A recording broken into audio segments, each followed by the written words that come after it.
I'm David Bachner of Guelph, Ontario, and I get my weekly radio news on the International Radio Report on CKUT 90.3 FM in Montreal. Welcome, everyone, to the International Radio Report for Sunday, March the 16th. And happy St. Patrick's Day to everyone if you're celebrating, coming up on the 17th. This is the International Radio Report. We're here every Sunday morning with our 30 minutes of news and information from the world of radio for you. My name's Sheldon. I'm here with Jill. And today we have stories, a number of stories from things going on in Canada and a major story out of Britain regarding the BBC World Service. So stay tuned. We'll start things off, though. We're now just a little over a month away from the 38th annual NASWA SWL Festival. That will be taking place April 25th and 26th. It is a hybrid event. There is an in-person element to it, taking place in Fort Washington, Pennsylvania, and a Zoom component where many people will be participating on Zoom throughout the weekend of the 25th and 26th. There's a couple dates that are important for you to remember. If you are planning on participating for the event on Zoom, we recommend that you register before April the 1st. So you've got a couple weeks to do that. The registration fee up to April the 1st will be $15 for the weekend. After April 1st, it will go up to $20. So if you want to save yourself a few dollars, please go and register to participate via Zoom before April the 1st. If you are planning on attending in Fort Washington, Pennsylvania, you should get your hotel reservations in. You can do that and register for the event itself through the website. It is SWLFEST, that's SWLfest.com, and all of the information you'll need about the hotel and what's going on at the event. The schedule is up for not complete details yet, but most of the details of the events and forums and sessions and workshops that will be going on throughout the weekend. So go and check it out, swlfest.com. If you've never participated before and you have an interest in radio, it is definitely the place to be on the 25th and the 26th of April. Lots of new topics this year. There'll be forums on software-defined radios, forums on medium wave DXing, utilities. Jill will be handling a forum on monitoring utility broadcasts. Lots of different topics being discussed throughout the weekend. So one more time, swlfest.com is the place to go and register for either the in-person event, if you're planning on going, or participating through Zoom. Registration is required. One important factor for the in-person event, if you have not registered before the event starts, you'll be too late. They will not be taking reservations after the 24th of April. Once the event is underway on the 25th, that is it. There will be no more registrations accepted after that. So we have the winter PPM radio ratings for Calgary, Edmonton, Vancouver, Montreal, and Toronto. This is by David Bray for Broadcast Dialogue. It's time to come in front of the cold to see what PPM has in store for us this time around. With limited sample sizes, there is always something surprising. With this book, radio retains an average weekly reach of 80% for Canadians age 12 and over. In home represents 53% of tuning. Out of home represents 47% of tuning. We should note that for Canadians, 13% of radio consumption comes from AM, FM live radio streaming. The latest PPM release from Numeris completes the 13-week period covering November 25th, 2024 to February 23rd, 2025. And so let's look at the different markets. First of all, Toronto. In this book, called it a sweep for CHFI, with numbers positively affected by their all-Christmas format. Prior to December 25th, CHFI delivered a 14.9% share for ages 12 and over. CHFI also comes out on top with women, 25-24, with a 23.1% share. up from 13.7. Men 25 to 54, CHFI leads with a 15.5%. In a surprising shift, CHFI is additionally out in front for the males 18 to 34 with a 16.9%, and female 18 to 34 topping the list at 24.6%. So I guess it's really a sweep for CHFI. Yeah, that's surprising with so many stations in Toronto with different formats and what have you, that one sort of very mainstream type of radio station seems to be appealing to a lot of different people of different ages and both male and female. So I guess they're pretty happy at CHFI in Toronto. We move out to the west coast to Vancouver, British Columbia, where CBC Radio 1 grabs the number one spot. Ages 12 and over with a 13% share of hours tuned, followed by Move 103.5 at 12.8%. Much like CHFI, Move had been airing an all Christmas music format prior to the big day, and Move takes top spot for females 25 to 54. It's a 21.5 share. Virgin Radio holds the lead for male 25 to 54 listeners, delivering an 11.2 share, followed by CFOX at 9.4. And Move 103.5 is also out in front with men 18 to 34 with a 16.7% share of hours tuned, and secures a huge lead with women 18 to 34 with a 33.8% share, and that went up from 30.3 at the last ratings period. If we look at Edmonton, CISN Country takes number one spot with 12 and over, posting a 9.7% share of hours tuned. Up 99.3 holds the top spot for females 25-54, delivering a 15.6% share, down from 17.3. KISS 91.7 tops the list for males 25 to 54 with a 14.8% share, up from 11.8. For males 18 to 34, KISS is also out in front at 26.1%. CISN led female 18 to 34, delivering a 27.2% share. You know, there's a bit of a trend I've noticed in some of these already. Both men and women listening to the same stations. That's something that didn't happen a lot. You had more women generally listening to the pop music stations and more men listening to the rock stations. Seems to be balancing out a little bit more now, which is kind of something different I'm noticing in there. Yeah. We go to Calgary, southern Alberta. CBC Radio leads the way there, Radio 1, with a 15.2 share for age 12 and over. Star 95.9 is popular with women, taking the number one spot for females 25 to 54 with a 17.2 share. For men 25 to 54, Star 95.9 rules with a 12.8%, followed by X 92.9 at 12.4%. And X92 is also the top spot for male 18 to 34, delivering 16.8%. Jack FM tops the female 18 to 34, posting an 11.2%.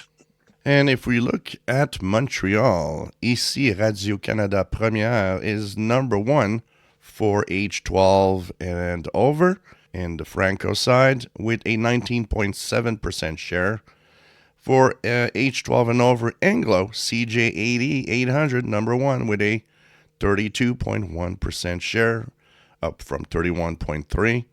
105.7 RIP FM is tops with women, taking the number one spot for females 25-54, Franco, delivering a 18.2% share.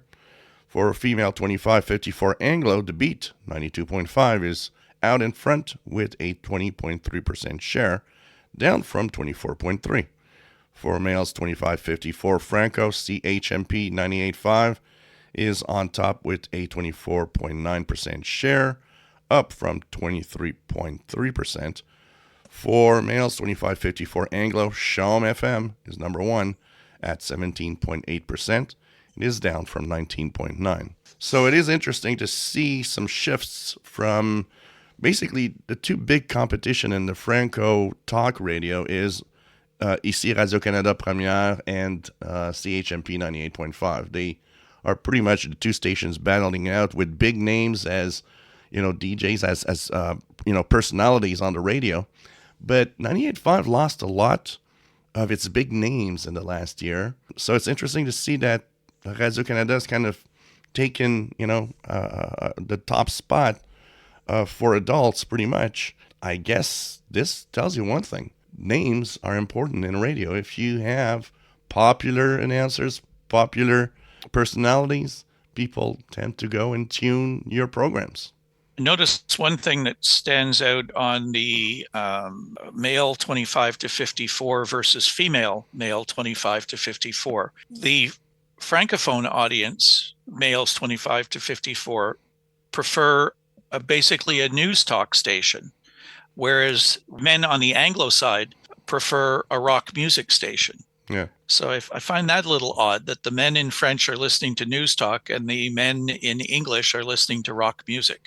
I guess that might be because there isn't really a quality rock station in Montreal in French. So they're going to news instead, maybe. One thing that I'm thinking also is, apart from CJAD, there ain't much talk Anglo also compared to the choices we have on the Franco side. True. So maybe that also impacts what you're going to listen to, depending if you're on the Anglo side or the Franco side. We have some other Canadian news. If you're a late night person, a night owl, and like to listen to the radio, Corus is going to have something new for you on their radio stations across Canada. Corus reintroduces Late Night Talk Network show. This is by Connie Thiessen of Broadcast Dialogue. Corus Entertainment is reintroducing a late night talk show across the Corus Talk Radio network. The last show with David Cooper will make its debut Monday, March the 10th, so it's already started, and be time shifted across the country, airing weeknights on 6:40 a.m. Toronto, 9:80 a.m. CFPL in London from 10 p.m. to midnight, 680 CJOB AM Winnipeg from midnight to 2 a.m. Central Time, CHED 880 in Edmonton, and QR Calgary from 11 p.m. to 1 a.m. Mountain Standard Time, and out west 730 CKNW in Vancouver from 11 p.m. to 1 a.m. Pacific Time. The network was previously airing best of content from its daytime programming in those time slots. Cooper, a Canadian-born comedian who now calls New York City home after a decade working as a software engineer in Silicon Valley, has previously been heard on the Bell Media Talk Network, where he started as a fill-in host and contributor to Jim Richards' late night show in 2021. Cooper is hosted on listener-supported community station WFMU based in East Orange, New Jersey. It's what happens when you mix relationship advice, scientific breakthroughs, and the world's weirdest headlines into one show. Somehow, it all makes sense, said Cooper in a Corus announcement. The last show is smart, engaging, and unlike anything else on air, added Mike Ben-Dixon, director of Talk Radio. David's unique approach to complex topics and his ability to make them both accessible and entertaining is what makes this show so special, and we're thrilled to add him to our lineup. The show will be produced in advance of airing, but Corus says it will be on the ready for breaking news if required. So if you have a Corus station across the country, you will be getting access to this late night talk show overnight, at least part of the overnight. It's a late night into early morning time slot in most of the cities. So something different to listen to. Yeah, I like the fact also they're saying that they're going to be ready for breaking news if required, which is, what every station should be required to do, actually. Exactly. So we talked about this station a few months ago. CKUA receives $1 million donation from a local lawyer.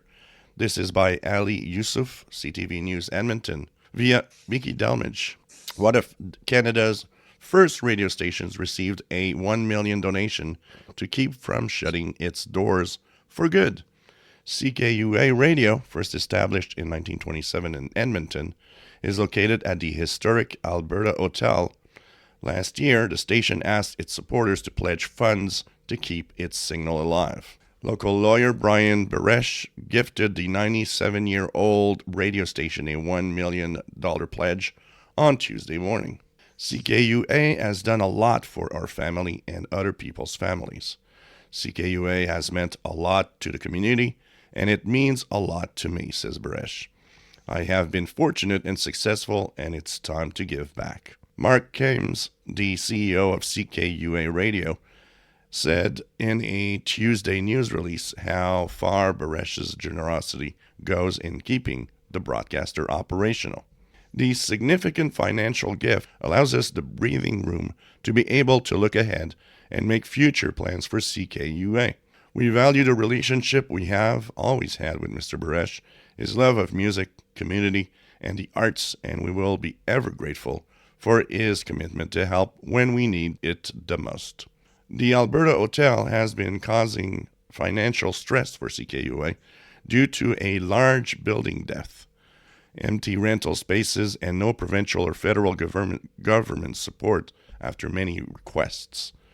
To combat the financial pressures, CKUA held a spring 2024 fundraiser, which raised $1.8 million from supportive listeners and has since filled vacant spaces with renters. The radio station's Chief Development Officer, Kevin Fitzgerald, stated CKUA still has much work to do to achieve financial stability, but has the momentum to keep the lights on thanks to Baresh's donation. People wanting to support CKUA, well, you can make a donation on the website, which is www.ckua.com. So this is great. I mean, especially for such an old station, trying to keep it on the air. And thanks to the generosity here, it's going to continue on. Hopefully it might, find some stable donation and stable financing at some point. Yeah, this is similar to what happened out in Seattle. I think it was last year or the year before. KEXP FM station similar to CKUA received $1 million donation from one of the Microsoft guys who liked the station and said, yeah, we need to keep this station going. And he did the same thing.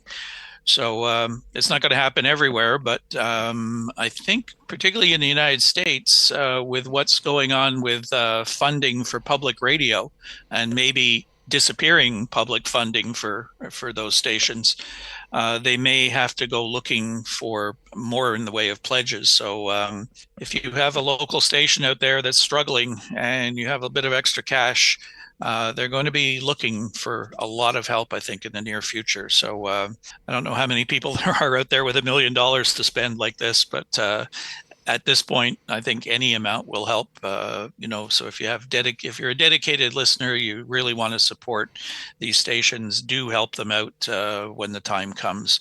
And I think we're going to be seeing more and more of those requests coming in the future. So what's happening with our son? Well, our son is getting more active this week. And one interesting part of the sun's activity is that the sun's northern hemisphere is waking up. So for much of the past year, solar activity has been dominated by southern sunspots. Now the sun's northern hemisphere is waking up. 2/3 of today's sunspot groups that are on the sun are north of the sun's equator. So this is, of course, making the sunspot number climb again. We did have a few days with some unsettled conditions and even a G2 class geomagnetic storm that arrived at the same night as the lunar eclipse that happened on Thursday night into Friday morning. Solar flux is 175, sunspot number 160. There's a lot of sunspots on the sun. None are too threatening right now, but things could change quite rapidly. So expect, in general, good conditions. But if activity ramps up, maybe a solar flare, things could change. But for now, it is amazing the propagation. At this time of the year, we get a lot of signals from Asia. And, of course, Radio Thailand, 13750. And even heard BBC almost every day on 9580 from the Philippines relay. So it's pretty cool to listen to all of the signals with this propagation. But there's one thing that you need. You do need a radio to listen to all of those signals. This is Gary Neal of Cockeysville, Maryland. You're listening to the International Radio Report on CKUT 90.3 FM in Montreal. Our major story today comes from the Guardian newspaper via Mike Cooper and also appearing in Glenn Hauser's World of Radio IO group. The headline is BBC World Service must be fully state funded to counter disinformation, say the BBC bosses. This is written by Michael Savage at The Guardian. Ministers must take on the full costs of the BBC's World Service to counter an aggressive disinformation drive by Russia around the globe, BBC bosses are preparing to argue. Amid concerns about the scale of state-backed content after Russia's invasion of Ukraine, senior BBC figures believe it is undeniable that the government should shoulder the costs of championing Western values via the financially strained BBC World Service. There have been concerns from within the BBC that Russian and Chinese state media are spending an eye-watering £8 billion a year compared with the World Service's £400 million budget. They're doing it for a reason, said the BBC source. The views and opinions of nations around the world strategically matter. It's only the BBC that has the global reach to actually do something about this. We believe in Western values, and they are under attack. There's also evidence that Russia has been targeting former World Service audiences where budget cuts have forced the BBC to retreat. When the BBC's Arabic radio service withdrew from Lebanon, its radio frequency was taken over by the state-owned Russian Sputnik Radio. Figures inside the BBC also think it's unfair that license fee payers in the UK pay for content delivered to audiences overseas. The push to hand the costs of the World Service back to the government is an early skirmish in what are set to be lengthy negotiations over its remit and funding as part of the corporation's charter renewal process. Those talks are scheduled to run until 2027. Jonathan Munro, the global director of BBC News, said the BBC World Service is a uniquely valuable asset that provides trusted, independent, and impartial news to audiences around the world. As press freedom drastically reduces, disinformation thrives, and state-backed media advance aggressively, its role is increasingly important. We need a sustainable, long-term funding solution that enables the World Service to meet these global challenges and invest in for the future. Before 2014, the government held solely responsible for funding the World Service, an international news service available on radio, television, and online that provides news and analysis around the world in more than 40 languages. However, as part of the cost-cutting measures pursued by the coalition government from 2010, the costs of providing the service were loaded onto the corporation itself. Under the latest funding settlement, about two-thirds of the costs of the World Service come from the license fee, with the rest made up from government grants. Liz Nandy, the Culture Secretary, said recently that she believed the World Service's funding model was unsustainable. She said that with the challenges in the world being so great, successive governments have had to step in with additional funding to safeguard it. The World Service has already had to make cuts this year as the BBC struggles with a 2-year freeze in the license fee. It was announced in January that 130 jobs would go as part of plans to save around £6 million. It included cuts to BBC Monitoring, which analyzes news from media around the world. While BBC bosses think they have a strong case, persuading the Treasury to find the extra money is a tall order. The Chancellor, Rachel Reeves, has left herself little room for maneuver after ruling out any more large tax increases, and her self-imposed fiscal rules significantly restrict her spending options. Meanwhile, she has already had to accommodate Keir Starmer's decision to increase defense spending to 2.5% of GDP by 2027, worth an additional £6 billion a year, by slashing international aid. The Prime Minister announced the move before his meeting with Donald Trump in Washington last month. Government sources said that all issues relating to the BBC's funding would be examined as part of their charter renewal process. They also said the last spending review included a 31% increase in the World Service's government funding for 2025-26 to £137 million. This figure was 20 million less than the BBC had asked for during negotiations. A spokesperson for the Foreign, Commonwealth and Development Office said the government highly values the BBC World Service, which reaches a global audience of 320 million listeners and remains the world's most trusted international news service. So challenging times are ahead at a very crucial point in our history of challenges facing us with misinformation, fake news, saturation by broadcasters coming from places like Russia and China. Anyone who's listened to shortwave radio, tune across the bands, particularly in Europe and Asia, you're going to find dominance by those two services, Russian media and Chinese media. So they need a counterbalance. And BBC has held that position for decades. Now it seems it's being threatened. Yeah, we got to be careful with this because there was a lot of Chinese stations or, like China Radio International taking over some of the stations that shut down in the past years. Think of Radio Australia, where China just jumped on the frequencies, make sure that their presence is felt. So they do the same with, anything that happens with the BBC. Shut down some of the frequencies, shut down some of the transmitter sites. China is right there, just waiting. So, in today's very complex world, we need a good voice. It is, still one of the most trusted sources in the world, and it's important to keep it. Once again, I say it all the time.